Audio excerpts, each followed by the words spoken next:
চুরি বলে সম্বল, তাই জন্য এই জন্য বসে আছে। পশ্চিমবাংলায় 34 বছর সিপিএম ছিল, কিছু দিয়েছে? কিছু দিয়েছে? দেয় না। দিদি আছে, অনেক কিছু দিয়েছে, এখনো তো ট্যাক্স নিত, এখনো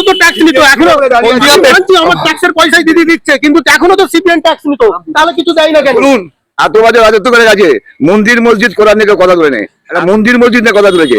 এরপরও কিছু চটি যারা মুসলমান আছে, কিছু চটি যারা আছে, তারা তারপরে চটি, সবাই তো চটি জানে, আত্মগণ তো আছে, দেখবেন মানুষকে। হিন্দুরাই মমতা ব্যানার্জিকে ভোট দিচ্ছে। হ্যাঁ দিয়েছে, অবশ্যই দিয়েছে।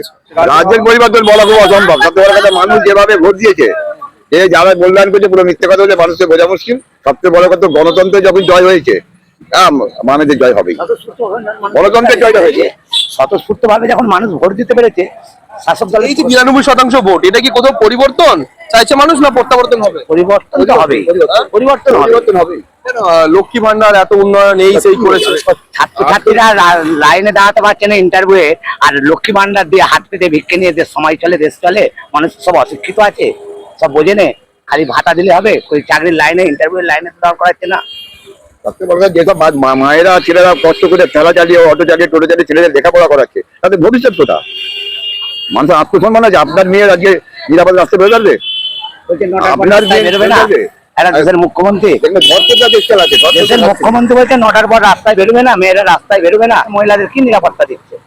মহিলার নামে কলঙ্ক, উনি মহিলার নামে কলঙ্ক, বাংলার কলঙ্ক। যে দেশে কল্পনা বর্ধা রয়েছে, যে দেশে আমাদের মাতঙ্গিনী হাজার জন্মেছে, সেটা উনি কলঙ্ক, এছাড়া কিছু নেই। সংসার নেই, ও বিয়ে শাদী করে না, ও সংসারের মর্ম বুঝবে কি? ও তোলাবাজি টাকা নিয়ে খাচ্ছে। বামপন জিতবে, বামপন না জিতলে বিজেপি জিতবে। আরে বাবা, পৃথিবীর সমস্ত কিছু ধ্বংস হয়েছে নিজের ঘর থেকে, তৃণমূলকে ধ্বংস করেছে তৃণমূলের লোকেরাই। আমি তাই তৃণমূলে আমাদের যেতে হবে। হ্যাঁ, অবশ্যই। এত আত্মবিশ্বাস কেন? দেখেছি তৃণমূলকে করবে তারা, সে কোটি কোটি টাকা এমএলএ ঝেড়ে খাচ্ছে, আর বাকিরা কিছু পায়নি, তারা সত্যি বলবে না? যেখানে রাস্তাঘাট, জল, কল, উন্নয়ন অনেক কিচ্ছু হয়নি, কিচ্ছু হয়নি, শুধু রং করা হয়েছে। আমরা জল এখনো রং করা হয়েছে, খালি রং হয়েছে, ঠিকই বলেছে। কোথায় গেল? লাইন ফেলেছে আর জল গেল। জয়পুর হাসপাতাল, আমরা কোথায় কি হয়ে মেশিন আছে বলুন না, কি মেশিন বামে দেওয়া বলে যাচ্ছিল তাই, শুধু নীল সাদা রং হয়েছে, আর কিচ্ছু হয়নি। আর প্রতিদিন চুরি হয়েছে। হ্যাঁ, আমতা কেন্দ্রের সুকান্ত পাল জিতে বসে আছে, চিন্তা করতে হবে না। যা উন্নয়ন করেছে দিদি, যা উন্নয়ন করেছে, জিতে বসে আছে। আর পশ্চিমবাংলাতে কারোর ক্ষমতা নেই দিদিকে এখন হাঁটিয়ে দেবে, দিদি যা উন্নয়ন করেছে। আরে সেই জন্য তো গিয়ে পাগলের মতো ছুটছে, পাগলের মতো ছুটছে। মানুষ কখন পাগল হয়? বড় কথা লিখে রাখুন, কাকের বাসায় কোকিল ডিম পড়ে গেছে, কাকের বাসায় কোকিল ডিম পড়ে গেছে। পশ্চিমবাংলা সিপিএম পুরো নীল হয়ে যাবে, একটা সিট পাবে না। বাংলা চোর মুক্ত হবে, বাংলা চোর মুক্ত হবে, একদম একদম চোর মুক্ত হবে। দাদা ওই ডাক্তার ভিখারিকে জিজ্ঞেস করুন, সে বলতে পারবে না তার স্বামী স্যালারি কত, আর তৃণমূলও বলতে পারবে না তার ভোট কত। চুরি বলে সম্বল, তাই জন্য এই জন্য বসে আছে। পশ্চিমবাংলায় 34 বছর সিপিএম ছিল, কিছু দিয়েছে?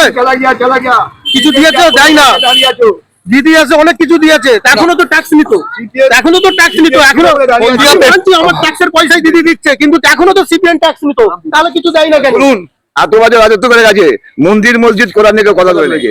এরপরও কিছু চটি যারা মুসলমান আছে, কিছু চটি যারা আছে, তারা তারপরে চটি, সবাই তো চটি জানে, আত্মগণ তো আছে, দেখবেন মানুষকে। হিন্দুরাই মমতা ব্যানার্জিকে ভোট দিচ্ছে। হ্যাঁ দিয়েছে, অবশ্যই দিয়েছে। যারা প্রকৃত হিন্দু, যারা বোঝে, যারা শিক্ষিত মানুষ, ঠিক দিয়েছে দিদিকে ভোট। দিদি আসছে। যদি হয় তাহলে পশ্চিমবাংলায় ক্ষুদিরাম জন্মগ্রহণ করেনি, বিদ্যাসাগর জন্মগ্রহণ করেনি, এরকম জন্মগ্রহণ। নতুন ভিডিও দেখতে আমতা টিভি ফলো করে রাখুন। ধন্যবাদ আমাদের সঙ্গে জুড়ে থাকার জন্য।